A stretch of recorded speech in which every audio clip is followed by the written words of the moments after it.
Good morning, everyone, and welcome to today's presentation. I'm excited to have you all here. Today, we will be exploring the foundation of modern QMS, presented by Dr. S.K. Singh, who holds a PhD in this field. We'll be looking at how quality management systems have evolved and what makes them so essential today. Over the course of this session, we'll cover the key principles, development, and implementation strategies that shape modern QMS. Let's get started. Let's take a closer look at ICH Q10, which is the Pharmaceutical Quality System, or PQS. This guideline represents a comprehensive approach to quality management in the pharmaceutical industry. One of its key strengths is how it integrates several important ICH guidelines. For example, ICH Q8, which focuses on quality by design, QBD, encourages a thorough understanding of processes to build quality into products from the start. Then there's Q9, which covers quality risk management, helping us identify and mitigate risks proactively. And Q12 emphasizes lifecycle management, ensuring continuous improvement and control throughout a product's lifecycle. In addition to these ICH guidelines, PQS aligns with various international standards and guidelines, such as WHO's Technical Report Series, EU GMP regulations, U.S. FDA's Current Good Manufacturing Practices, or CGMP, and PIC-S guidelines. All of these form a regulatory foundation that supports a modern, integrated approach to quality. It's also important to recognize that the industry is shifting away from a purely compliance-based mindset. Instead, we're moving toward performance-based quality systems that focus on delivering consistent, high-quality outcomes. This transition underscores the importance of a strong regulatory foundation for modern quality management systems, ensuring not just compliance, but also continuous performance and improvement across all aspects of pharmaceutical manufacturing. Let's talk about senior management accountability, which is a key requirement of ICH Q10.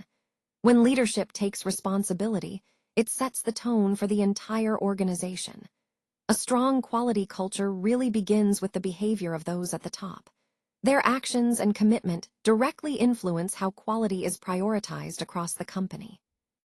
Data-driven decision-making is also crucial. When we rely on solid data, we can make better, more informed choices that improve quality and compliance. It's about moving away from assumptions and towards facts. Employee empowerment plays a big role here as well.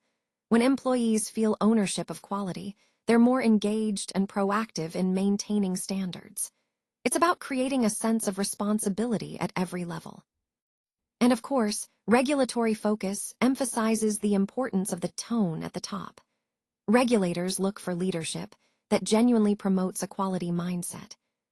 All of these elements, leadership behavior, data use, employee ownership, come together to build a strong quality culture.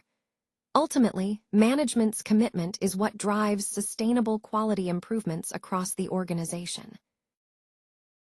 Now, let's take a closer look at risk-based thinking across the product lifecycle. This approach is essential for proactively identifying and managing potential risks throughout the entire development, manufacturing, and distribution processes. We utilize specific tools like FMEA, which stands for Failure Mode and Effects Analysis, as well as HACCP, or Hazard Analysis and Critical Control Points, and Risk Ranking and Filtering. These tools help us systematically assess risks and prioritize areas that need attention. A key focus is on critical quality attributes, or CQAs, and critical process parameters, known as CPPs. By zeroing in on these critical factors, we can ensure the product's quality and safety are maintained at every stage. Importantly, risk review and risk communication aren't just one-time activities, they are ongoing processes.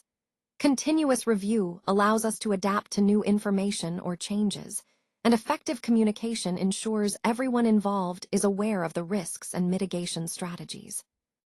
All of this aligns with the principles outlined in ICH Q9R1, which emphasizes risk-based quality management.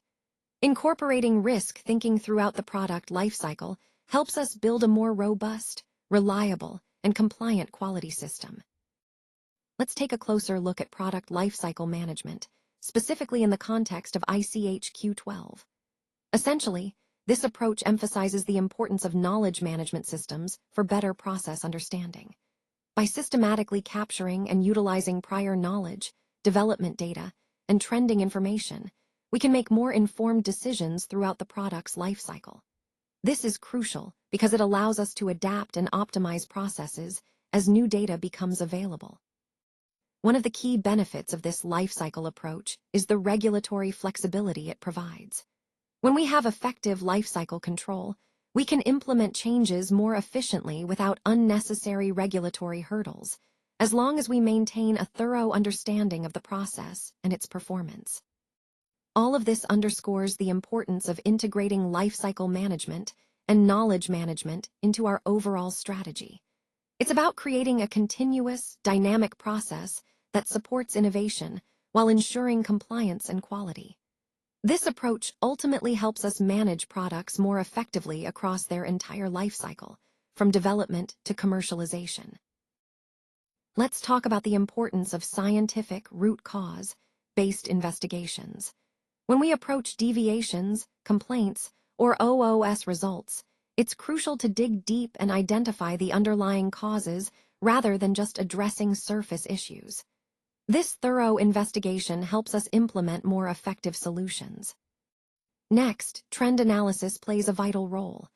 By analyzing patterns in deviations, complaints, and OOS data over time, we can spot recurring issues and address them proactively. This approach helps us prevent future problems rather than just reacting to them. Moving on, implementing effective and sustainable CAPA is key. It's not just about quick fixes or superficial solutions that only temporarily resolve issues.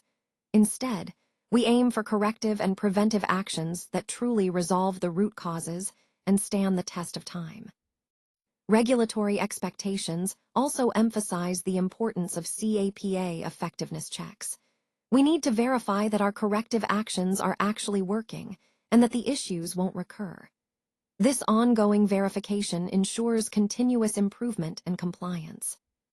Finally, building a robust deviation, OOS, and CAPA system is fundamental. A strong system helps us manage issues systematically, ensuring thorough investigations, effective corrective actions, and ongoing monitoring. When all these elements come together, we create a quality culture that's resilient and capable of meeting regulatory standards. Now let's look at the ALCOA Plus principles, which are fundamental to maintaining data integrity. These principles stand for attributable, legible, contemporaneous, original, and accurate. They help ensure that the data we generate and manage can be trusted and verified at any time. Control of electronic records and audit trails is also critical. This means we need robust systems that track every change and access, creating a transparent history of data activities. Digital tools like QMS, LIMS, e-logbooks, and automation play a huge role here.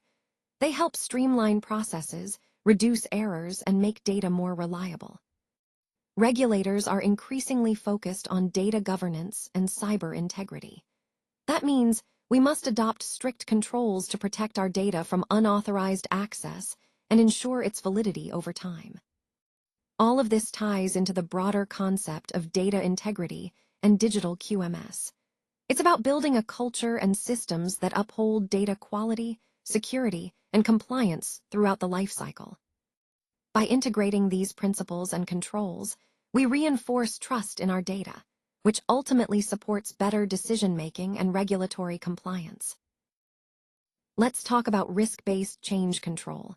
This approach helps us prioritize changes based on their potential impact on quality and compliance.